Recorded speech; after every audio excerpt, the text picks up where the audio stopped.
In the hidden forest of Zybrika, there was the realm of Kiria.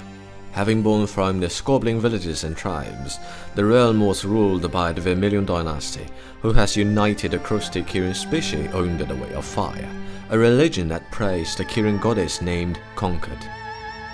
For many centuries, the realm of Kiria was the most powerful nation in southeastern Zybrika. The Kirian lived a simple farming life under the lead of matriarch Superior, until the great change that happened in Hoi4-EaW. Once the Kirian was controlled by their anger, they would transform into Nirik, a dangerous creature that can turn the villages into ashes. In order to prevent the Nirik transformation, Matriarch Noctilus and Charm had set up the laws of silence, forcing Kirian to stop talking. Also, the Way of Fire was opposing anything to do with the innovation and the secularization. The stubborn religious class only asked for order and obedience, and they never saw the changes outside the realm. Thus, the realm of Kiria had stopped advancing, missing the chances of industrialize and modernize. The once powerful Vermilion dynasty started declining, being forgotten by the rest of the world. Luckily, a Kirian called Autumn Blaze had made friends with Applejack and Fluttershy out of an accident. With the help of the elements of harmony, Autumn had saved Kiria from silence. With the ratification of the Hyacinth Accord and the departure of equestrian delegates, it is time for Matriarch Rainshine to focus on modernization and rejoining the world. So, she turns Kiria into constitutional monarchy and chooses Autumn Blaze to be her first premier to take the lead of modernize. To catch up the modern world as soon as possible, Rainshine and Autumn launched the Grand Gallup onward, dubbed the 3.5-year plan, seeks to make up for centuries worth of lost progress and transform the realm into an industrialized nation by the year of 1011. During the Grand Gallup onward, everything that has to do with the modernized affairs will be discussed at the Old Kiria Plenum for National Revival. Also, the Morning Secretariat will be revived and place the role as the Parliament. Among all the delegates of the Secretariat, Autumn Blaze gathers all harmonists and form the Realm and Harmony Party to develop the nation with the equestrian methods. The RAHP asks for both reforming the Way of Fire and accepting harmonism. Except from Autumn's clique, the conservatives and the priests of the Circle of Superintendency who dedicatedly follow the Way of Fire are led by a mayor called Winterfrost. Though Kiria is stepping forward right now, the majority of the realm is possessed by the priest class of Superintendency, which is the highest secular institution of the Way of Fire.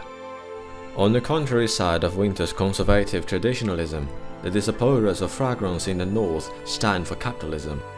With the lead of Griffonia-born Hoi4-EaW as the chair Kirian, the bourgeoisie forms the National Association of Kirian Patriots to bring new thoughts and freedom to the realm.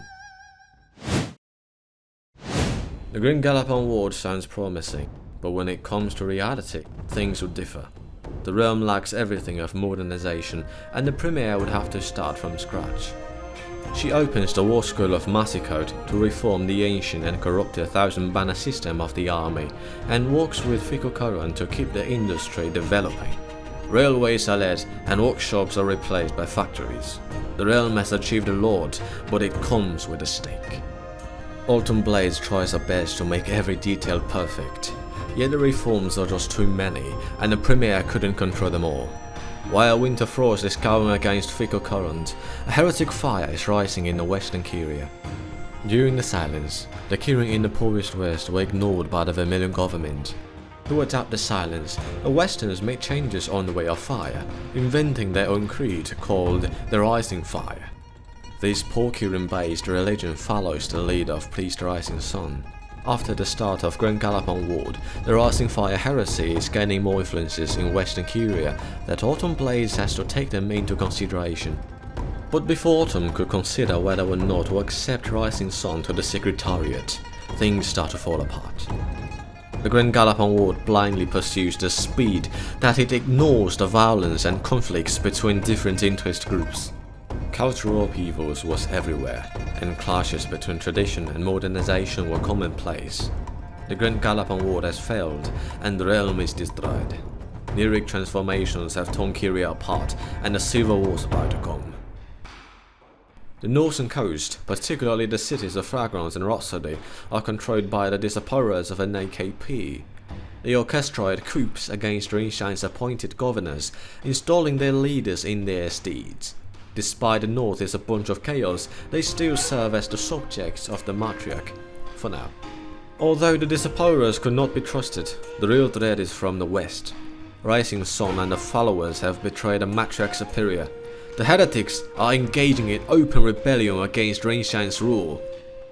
The realm is crumbling around us, and as the loyalists, we shall stand with the matriarch superior and save Kiria from all those heretics and greedy merchants.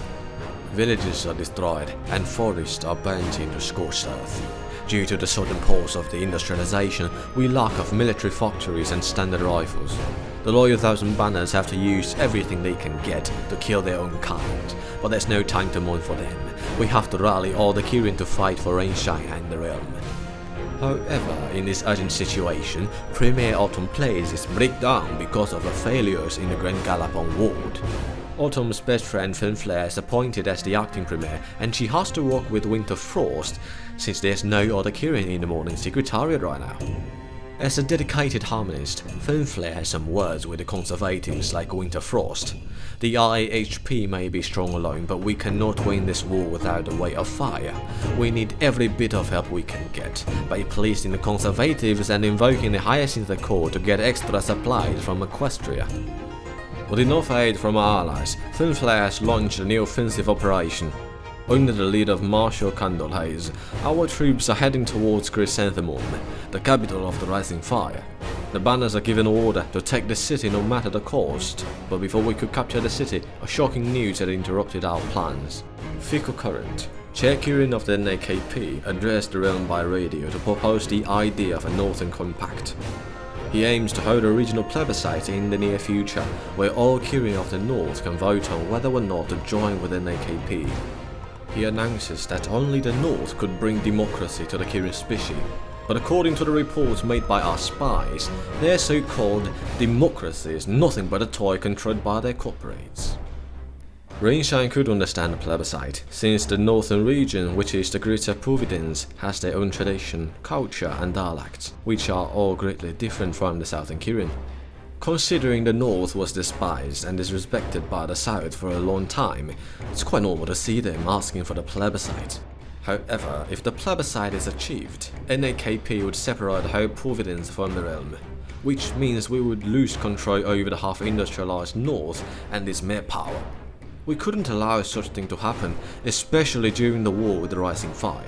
Finflair and Winter Frost want to announce the plebiscite to be illegal, but Rainshine feels sorry for the silence, and she wants to compensate the North, so the matriarch allows the plebiscite, but it has to on our terms.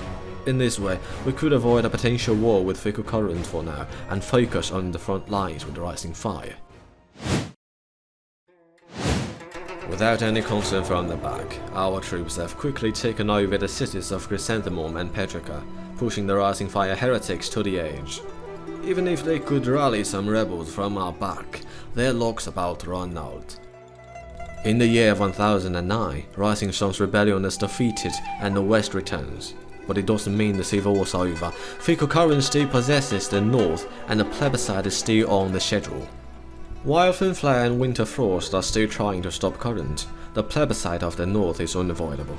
The Northern Kirian have witnessed us pushing our moral limits during the war with Rising Fire, and it gives them more reasons to gain independence. So, after 2 years of preparation, the Northern Compact is born.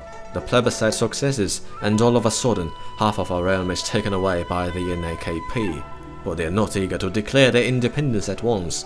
On the contrary, they signed the Pioneer Accord to have a closer relationship with us.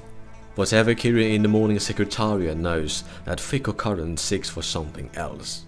The Pioneer Accord is just a temporary peace treaty, and they had no intention to hide their ambition, especially after the form of the Confederate Union of the North Kiria. When they are saying only equal could avoid the bloodshed, their soldiers have marched to our borders. The Confederate Union of North Kiria means the North has officially become an independent nation. These traitors once tried to steal our land, and now they even want to be an equal nation to us. The NAKP must be destroyed, Kiria must be united once more. As our army has north, the traitors and thieves are certainly no match to our loyal and faithful banners. After 5 years of civil war, the wounds caused by the Grand Gallup on war have finally healed, and the banners could have a rest. However, endless Kirian were killed in this lifetime of war. They were husbands, fathers, and sons. A whole generation was wiped out by the reaper of war. Nothing. Their death means nothing. Kiria has not moved a step towards modernization. After the civil war, the Kirian are scared. The fear of modernization is growing in their hearts. The harmonists of IHP are being criticized, and the conservatives are having more supporters at the same time. As the harmonists are being accused for the civil war, Winter Frost takes the chance to get rid of Autumn Blaze and Film Flare, becoming the new premier of Ringshine. Unlike the ex-premier, Winter Frost will not let these new thoughts to destroy the realm. She has witnessed the cost of modernization and she couldn't take it. The realm is healing its wounds, and Winter Frost will find a way to save Kiria. Not through the modernization, but the tradition and the way of fire. As for what will happen next, that's for you to find out.